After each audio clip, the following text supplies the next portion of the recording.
네, 2022년 새해가 밝아왔습니다. 새해 또 한 번의 시작의 시간이 찾아왔죠. 우리 양옆에 있는 또 앞뒤에 있는 우리 청년들에게 이렇게 인사합시다. 2022년 새해 복 많이 받으세요. 새해 복 많이 받으세요. 네, 새해 복 많이 받으시고 올 한 해도 하나님의 뜻이 여러분들에게 삶 속에 함께하기를 주의 이름으로 축원합니다. 새해 또 한 번의 시작입니다. 매년마다 돌아오죠. 매년마다 새롭게 리셋됩니다. 항상 리셋될 때마다 우리가 가지고 있는 마음이 있어요. 작년처럼 하진 않겠다. 올해는 좀 더 새롭게 해보겠다. 그러나 얼마 가지 못해서 다시 돌아오죠. 왜 그럴까요? 결심하지 못해서 그런 걸까요? 아니면 그만큼 좀 더 열심히 달려가지 못해서 그런 걸까요? 아니에요. 마음도 있고 결심도 했고 그렇게 하길 원하지만 목적이 사라진 거죠. 처음에 가졌던 그 목적이 사라졌기 때문에 더 가지 못하는 것입니다. 누구에게나 동일한 52주 365일의 시간은 어김없이 다시 돌아왔습니다.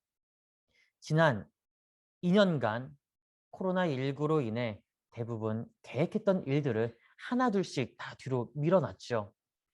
그리고 미뤄왔던 그 모든 것들을 다시 무언가 해보고자 기회를 찾고자 했지만 쉽지 않았습니다. 우리 모두 다 아마 동일하게 그런 생각을 가졌을 거예요. 처음에는 이 시간, 이 날이 빨리 끝날 것이다. 얼마 지나지 않아서 일상으로 복귀할 수 있을 것이다 라고 했을 거예요. 그런데 그렇게 되지 못하고 2년이라는 시간이 지났습니다. 시간이 지나가면서 길어졌고 지쳐갔고 그 지침으로 불안감 그리고 다시 서지 못할 것이라는 두려움에 휩싸이면서 사회를 향한 불신이 점점 커져만 갔죠. 사회에서는 무엇이라고 이야기를 했나요? 금방 끝날 것입니다. 우리 다시 돌아갈 수 있을 것입니다. 걱정하지 마세요. 우리에겐 저력이 있습니다. 근데 그 저력이 점점 미뤄지고 있습니다. 그렇습니다. 작은 불씨가 꺼지지 못하게 하는 큰 불을 만드는 것처럼 지금 우리가 살아가는 이 현실, 이 사회는 정말 냉담하죠. 차갑습니다. 어디서, 어떻게, 그리고 무엇을 가지고 해야 할지 모르는 시간들. 어디서 손을 어떻게 대야 될지 참 막막하죠. 하지만 막막함 속에서 역전을 일으킬 수 있는 힘이 있다는 것 아십니까? 보이지 않지만 막연하지만 그 막연함 속에서 확연함이 드러나게 하는 역전의 힘, 역전을 일으킬 수 있는 그 힘이 그 막막함 속에 있다는 것 아십니까? 그 역전은요, 대담한 행동이 있어야 됩니다. 액션이 있어야 됩니다. 보여질 수 있어야 됩니다. 야구는 9회 말 투아웃부터 시작한다는 말이 있죠. 다시 얘기하면요. 3아웃이 될 때까지는 아무도 모른다는 것입니다. 아무리 지고 있다고 해도 한 번의 안타 혹은 한 번의 홈런으로 그 상황을 뒤집을 수 있다는 것이죠. 분위기를 역으로 가지고 올 수 있다는 말입니다. 그렇습니다. 2022년 우리에게 역전의 시간이 될 것입니다. 올해가 역전의 시간이 될 것입니다. 매일이 역전의 나날들이 될 것입니다. 아니, 우리가 대담하게 역전의 시간을 만들어서 하강했던 그 곡선이 다시 수직 상승하게 되는 해가 바로 올해가 될 것입니다. 사랑하는 여러분, 그 역전의 시간, 역전의 상승 곡선을 만들어 나가는 우리가 되기를 주의 이름으로 축원합니다. 오늘 본문을 보면요. 한 사람이 나와요. 누가 나오죠? 기드온이 나옵니다. 기드온 하면 무엇이 제일 먼저 떠오르십니까? 스파르타! 300. 네, 맞아요. 기드온의 300용사. 우리는 기드온의 300용사를 너무나 잘 알고 있죠. 그런데 정작 기드온은 잘 알지 못해요. 300의 용사는 알고 있지만 이 기드온 한 사람은 잘 알지 못합니다. 그저 우리는 기드온은 하나님이 부르신 사사였다는 것, 하나님이 부르신 큰 용사였다라는 것, 그리고 미디안을 물리친 장군이었다라는 것만 알고 있죠. 그런데요, 이 기드온이 겁쟁이였다는 것 아십니까? 두려움이 많은 사람이었다는 것 아십니까? 그런데 하나님은요, 겁이 많았던 기드온, 그리고 두려움이 많던 그 기드온을 그를 택해서 그를 사사로 세움으로써 역전을 일으키셨습니다. 도망가고자 했던 그 기드온을 잡아 낚아채서 그를 통해서 역전을 일으켰다라는 것이죠. 하나님이 그를 통해서 역전을 만들었다라고 하면 여러분 믿을 수 있겠습니까? 그 역전의 현장 오늘 본문에서 볼 수 있습니다. 그 전에 먼저 사사기 6장 14절과 15절을 보면 기드온의 모습을 여실없이 드러내주고 있죠. 같이 함께 볼까요? 시작. 여호와께서 그를 향하여 이르시되 너는 가서 이 너의 힘으로 이스라엘을 미디안의 손에서 구원하라. 내가 너를 보낸 것이 아니냐 하시니라. 그러나 기드온이 그에게 대답하되 오 주여 내가 무엇으로 이스라엘을 구원하리이까? 보소서 나의 집은 므낫세 중에 극히 약하고 나는 내 아버지 집에서 가장 작은 자니이다 하니 미디안의 손에 붙잡힙니다. 이스라엘이 미디안에게 붙잡혀요. 이스라엘이 정말 잘하고 있는 것 중에 하나, 항상 쳇바퀴 돌듯이 하고 있는 행동 중 하나가 무엇이냐면 하나님이 구원하셨어요. 풍요롭게 살아요. 풍요로우니까 이제 멋대로 행해요. 멋대로 행하다 보니까 내 생각이 더 들어가요. 내 마음대로 하고자 원해요. 그때 하나님을 떠나기 시작합니다. 처음엔 알지 못해요. 하나님을 떠났다는 그 사실. 그런데 주위에 많은 일들이 생기기 시작합니다. 전쟁이 일어나요. 누군가 엮여서 들어가요. 삶이 고달파집니다. 어려워집니다. 이스라엘이 그렇게 하나님을 떠나자 하나님은 그들을 놔버립니다. 장장 7년 동안이요. 7년 뒤에 이스라엘은 하나님 앞에 부르짖습니다. 살려달라고 부르짖습니다. 그 외침에 응답해 하나님은 기드온을 사사로 부르십니다. 불러서 이야기하십니다. 너가 나의 큰 용사가 될 것이다. 그런데요, 기드온은요, 그 부르심을 외면하려고 합니다. 못 들은 채 하려고 합니다. 그 자리를 피하려고 합니다. 부르심의 그 자리를 외면하겠다라고 선언해 버립니다. 그는 왜 그 부르심을 외면하고자 했을까요? 그는 왜 하나님이 부른 그 자리를 싫다고 했을까요? 15절에 보면 이렇게 이야기를 하죠.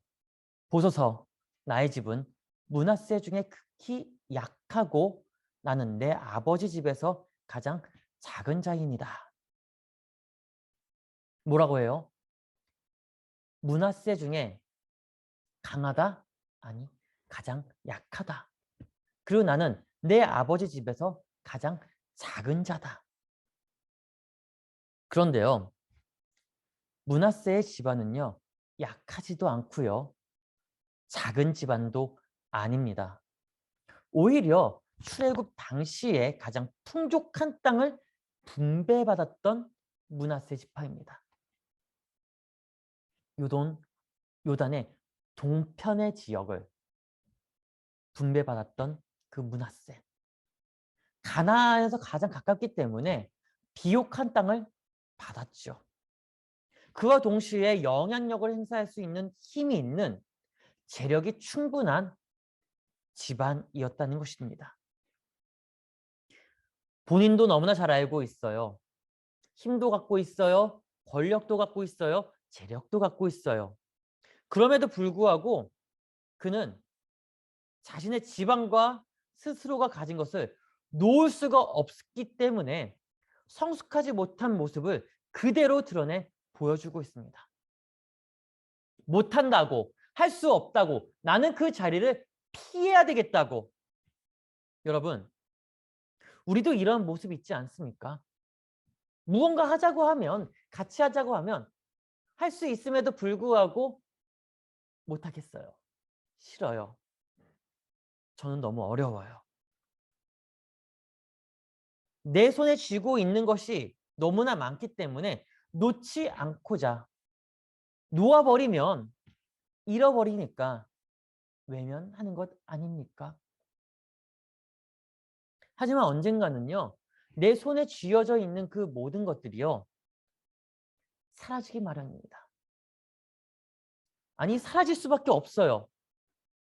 소비되어질 수밖에 없어요. 소비된다는 것은요. 더 이상 쌓아 올릴 수 없다라는 이야기입니다. 쥐고만 있으면 역전을 만들어낼 수가 없죠.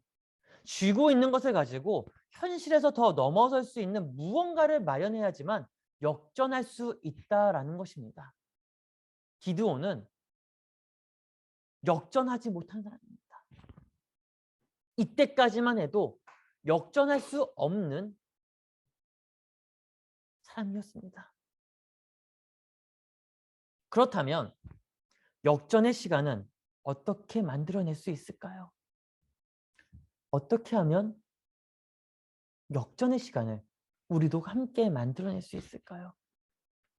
그리고 하나님은 겁쟁이 기드온을 왜 역전의 카드로 쓰고자 했을까요?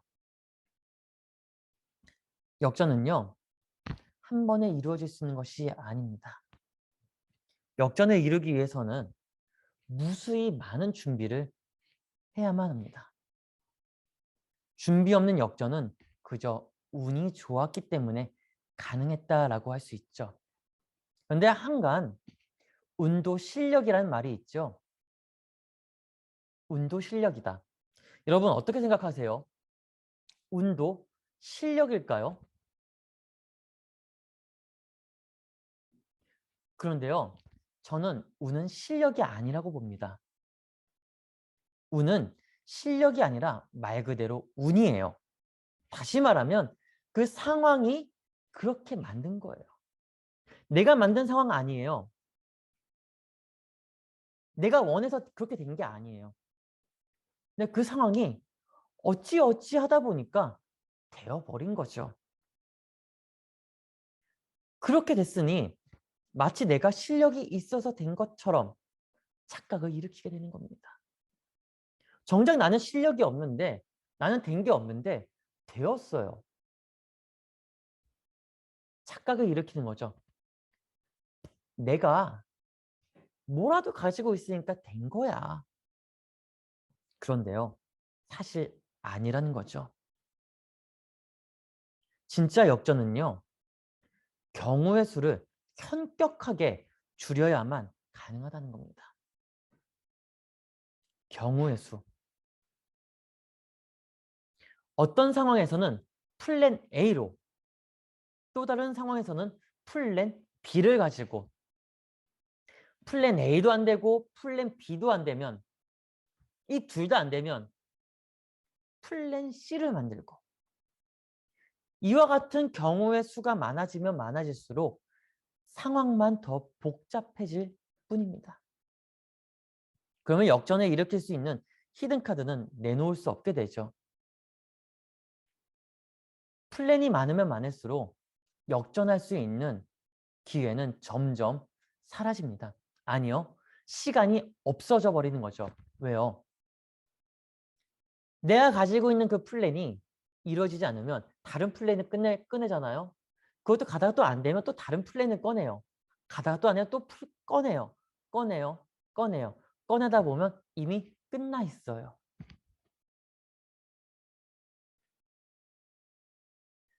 그렇습니다. 역전은요. 경우의 수를 많이 만들어 놓는 것이 아니라 경우의 그 수를 현격하게 줄여놔야 된다는 것입니다. 현격하게 줄여야지만 역전을 일으키고 감격을 얻을 수 있다는 것이죠. 그런데 기드온은요. 다시 본문으로 돌아와서 기드온은 본인이 역전을 만들기 위해서 자신의 그 역량을 다 쏟아붓습니다. 앞서서 기드온은 어떻게 이야기해요? 여호와한테? 어떻게 답을 하나요? 저는 저희 지파는 작고 저희 집에선 저는 가장 약한 자입니다. 그런데 7장 2절에서는 이렇게 이야기합니다. 여호와께서 기드온에게 이르시되 너를 따르는 백성이 너무 많은즉 내가 그들의 손에 미디안 사람을 넘겨주지 아니하리니 이는 이스라엘이 나를 거슬러 스스로 자랑하기를 내 손이 나를 구원하였다 할까 함이니라. 근데 4절도 마찬가지로 나옵니다. 여호와께서 또 기드온에게 이르시되 백성이 아직도 많으니 2절과 4절의 공통점이 뭔지 아십니까? 백성이 많다는 거예요. 기드온이 이 백성들을 어떻게 모이게 했을까요? 재력이 있다는 거예요. 사람을 부를 수 있는 힘이 있다는 거죠. 미디안과의 전쟁을 일으키기 위해서는 수많은 사람이 필요하다는 것을 직감적으로 안 거예요. 그래서 사람을 부르기 시작합니다. 언제, 어디에서 어떻게 전쟁을 일으킬 거니까 와라. 나를 도와라. 각 지역에서 사람들이 몰려왔겠죠. 성경에서는 얼마나 많은 사람들이 모여 있다라고는 나와 있진 않지만 아마 수만이 모이지 않았을까요? 수십만이 모이지 않았을까요? 자신이 할 수 있는 모든 방법을 동원해서 사람을 모집하고 훈련시키는데 그때 하나님이 말씀하십니다. 너무 많다. 너무 많다. 계속 줄여라. 줄여라.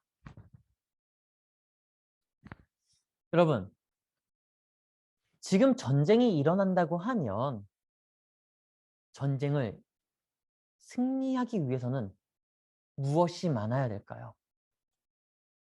전쟁에서 승리하기 위해서는 뭐가 많아야 될까요?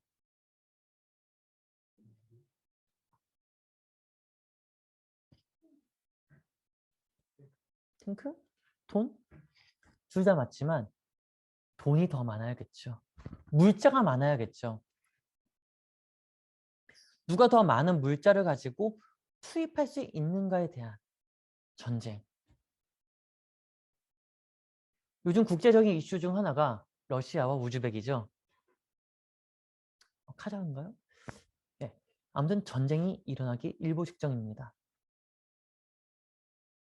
러시아는 대국이에요. 재래식 무기를 많이 가지고 있죠.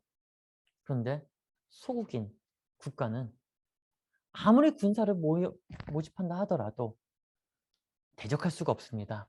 왜요? 물자가 적으니까요. 그래서 전 세계에다가 요청하죠. 우리를 도와달라. 물자를 지원해달라. 그래야 어느 정도 대등하게 싸울 수 있지 않겠냐. 그걸 넘어서서 평화를 일으킬 수 있도록 우리를 도와달라고 요청합니다. 그런데요. 과거는요. 예전에는요. 물자보다도 사람이었습니다. 대군을 이끌고 가면 백전백승이었죠. 아무리 이상한 작전이라고 하더라도 인해 전술 앞에서는 속수무책이었습니다.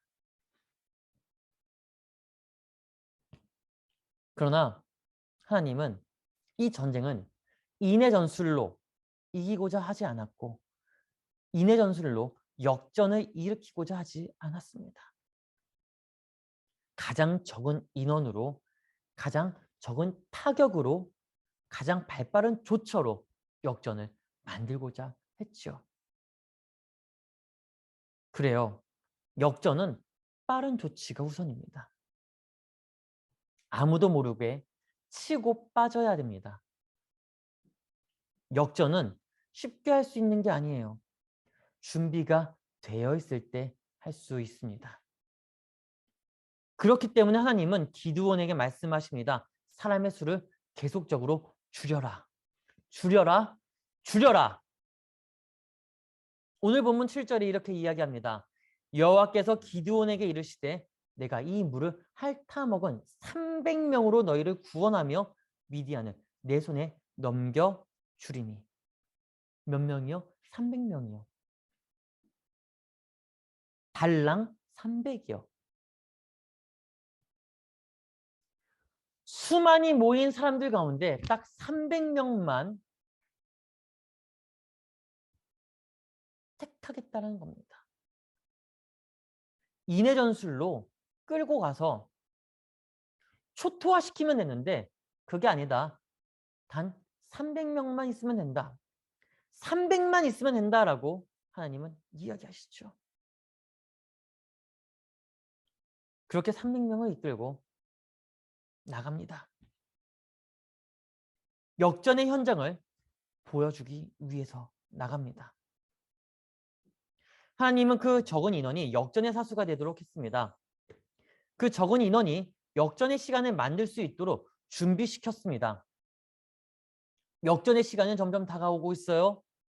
역전을 일으키기 위해서는 발빠른 조치들이 필요합니다. 그들에게 횃불을 나눠줍니다. 솜에다가 기름을 묻혀서 횃불을 나눠줍니다. 그리고 작전을 이룹니다. 너희는 어디로? 우리는 여기. 너희들은 저쪽으로 가서 흩어져라. 그리고 때가 되는 그 시간대에 횃불에 불을 켜고 회에 불을 켜고 소리를 쳐라. 그러면 이들이 자기들끼리 칼로 쳐서 스스로 멸할 거다. 한번 생각을 해볼까요? 수많은 사람들이 한꺼번에 그렇게 몰려갔다 그러면 가능했을까요? 참고로 미디안은요. 전쟁에 능한 국가입니다. 전쟁을 잘하는 국가예요. 군사력도 어마어마하죠. 근데 전쟁을 많이 하지 않았던 이 이스라엘. 지쳐있는 이들. 두려움에 휩싸였던 이들. 겁쟁이였던 이들.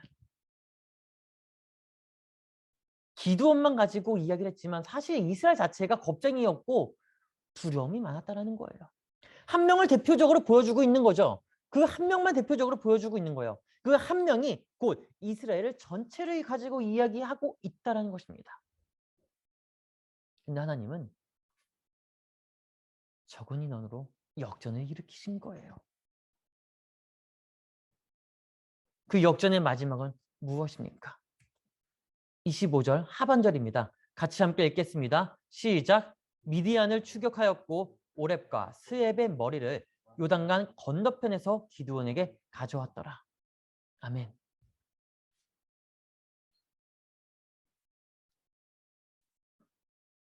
(300명의) 용사들이 미디안 적진에 쳐들어가서 난장판을 만들어 놓더니 미디안 군사들이 자기네들끼리 싸우기 시작합니다. 한밤중에 싸우기 시작합니다. 이스라엘인 줄 알고 칼을 베기 시작합니다. 자기네들끼리 싸우다가 날이 밝을 쯤 되니까 자기네들끼리 싸우고 있는 걸 알게 된 거예요. 아, 안 되겠다. 우리 재정비해서 다시 와야겠다 하면서 정비하고 도망칩니다. 이때 이들이 미디안을 추격을 해요. 요단강까지 가요. 요단까지 가서 그들을 잡고 얼마 되지 않은 미디안을 다시 치기 시작합니다. 전쟁을 마무리하고 기드온에게 돌아오면서 무엇을 가지고 오나요? 적장에 수급을 가지고 옵니다. 머리를 갖고 왔다는 얘기예요. 오랩과 스앱의 머리. 미디안의 대장들의 머리를 가지고 왔다는 거죠. 승리한 겁니다. 이기지 못할 그 전쟁을 이겼다라는 거예요. 역전은 승리입니다. 역전은 이김입니다. 역전은 다시 일어섬입니다. 만약 이들이 대군으로 밀어붙였다면 전쟁의 향방은 알 수 없었을 것입니다. 만약 이겼다라고 하면 자신들의 힘과 군사로 그 우세로 이겼다고 했을 거고 졌다면 다시는 일어서지 못했겠죠. 마지막으로 한 가지 이야기만 하고 마치려고 합니다. 우리는 역전을 만들어야 할 그 시간에 서 있습니다. 역전의 현장, 역전의 시간에 서 있습니다. 이 역전은요, 내가 얼마나 준비했느냐에 따라 승패가 결정될 것입니다. 내가 준비할 때 나 혼자 준비하는 것이 아니라 하나님의 말씀이 내 안에 있을 때에 하나님께서 어떻게 하라고 이야기하실 때에 같이 맞물려 갈 때에 역전이 일어난다는 거예요. 지난 2년여간 코로나19로 인해서 아무것도 할 수 없었다고 하지만 그 시간 동안 무엇라도 준비한 사람은요, 이제 가파른 상승 곡선을 타게 될 거예요. 지난 2년 동안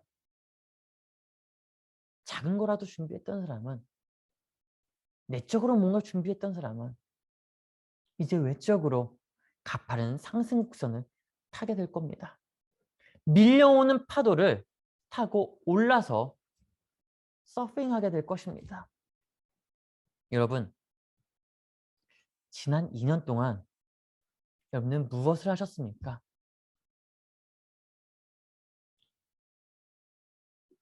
그저 이 시간이 지나가기만을 바라면서 그냥 일상으로 돌아갔으면 하는 그런 기대감만 가지고 있었다면 우리는 지금 역전의 시간에 설 수가 없습니다. 타박하고자 하는 이야기가 아니에요. 왜 안 했냐라고 하는 게 아니에요. 시간은 항상 갑니다. 우리는 그 시간을 보내면서 매번 이러한 마음이 있죠. 더 잘 됐으면 좋겠다. 좀 더 부유했으면 좋겠다. 지금보다 좀 더 높은 곳에 가고 싶다. 코로나가 아니더라도 해야 될 것이었습니다. 코로나19가 오지 않았다고 할지라도 해야만 하는 거였었어요. 단지 조금 늦춰진 것뿐이죠. 이 늦춰진 것 시간을 그냥 허비했다라고 하면 그 시간 동안에 준비했던 이들은 우리보다 더 앞서서 역전하고 있을 것입니다. 그렇습니다. 역전의 시간은 우리 앞에 와 있습니다. 내 앞에 와 있어요. 우리는 그 역전의 시간을 내 시간으로 만들어야 됩니다. 내가 할 수 있는 게 아니라 하나님이 그 시간을 갖다 줬기 때문에 해야만 합니다. 두려워하는 것이 아니라, 무서워서 뒤로 숨는 것이 아니라 그 시간을 부르셨기 때문에 그 부르심의 그 시간에 응답해서 역전을 일으키는 하나님의 사람들이 되기를 주의 이름으로 축복합니다. 기도하겠습니다.